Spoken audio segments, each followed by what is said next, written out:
circus.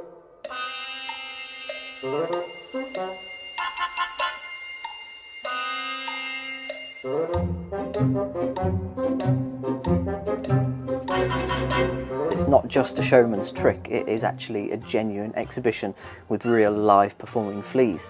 And I found out that it all started 300 or 400 years ago when jewellers were making props, tiny miniature designs and models that were so small that they needed something to show just how small and tiny these things were.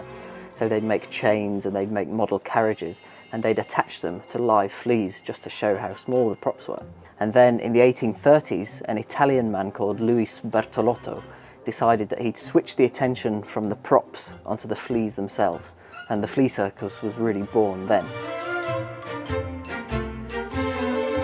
The early 19th century was a real heyday of the flea circus. Any fairground that you went to in the world at that time would have a flea circus. You'd pay your sixpence to the person on the door, you'd go into a tent and you'd see a small table and there'd be the circus ring in the centre of this table. And then one by one, usually from an old wooden cigar box, the fleas would come. And the fleas were attached to their props already. And things like chariots, like tricycles would all come out of this box. And then the fleas would pull them along on the flea circus ring.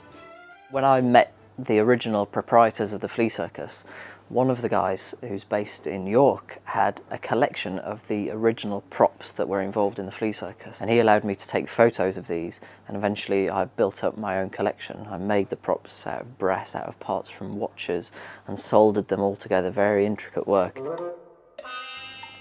One of the most interesting things in the flea circus, I think, is the duel where two fleas would fight a battle, and this involves this prop here, where the two fleas would be restrained by the collars around their neck and they'd be put in this prop facing each other, and then in their legs they'd spin around two tiny miniature swords and the swords would clash in the middle. One of the acts that was in every single flea circus that you'd see on the fairground was the flea tightrope, and that is exactly as it sounds. You'd have a tiny miniature tightrope like this, and the flea would walk sometimes across the top of the wire, sometimes across the bottom of the wire. Sometimes the flea was carrying an umbrella, which was actually a small piece of coloured paper that was attached to the flea. The most difficult thing about the flea circus nowadays is finding the fleas in the first place. Human fleas are pretty much impossible to get hold of. They're just about extinct in households in the UK at least.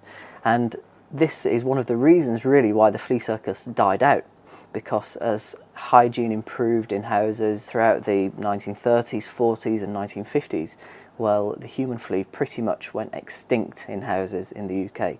So it wasn't the lack of audiences that caused the decline of the flea circus, it was the lack of performers. So I've had to look for different species of flea that are larger than cat or dog fleas, because cat fleas are just too small and too weak to perform any of the stunts. Then I learned how to put a collar around the flea. And the way that we do this is we have a fine gold wire and we tie a loop in the wire and you poke the flea's head through, and then you have to tie the loop tighter and tighter until it's just tight enough to hold onto the flea, but not so tight to restrict it from feeding. Because that's the other difficult thing you have to do, is to feed the fleas. And as the old flea circus professor said, I live off them and they live off me. And the only way to do it is to roll up your sleeve and to have them feed on your arm. Bringing the flea circus back and trying to recreate flea circuses and perform the whole thing again, you realise that it's these shows that go back hundreds of years still captivate audiences today, and I'm fascinated by them. And the idea of any of these shows and the techniques involved in these performances dying out is a horrible idea to me. So what I'm trying to do is I've interviewed all of the old flea circus professors and made this collection and try to realise all of the techniques and how they worked. So by collecting that, I hope to be able to perform a flea circus to the public and to keep this tradition going.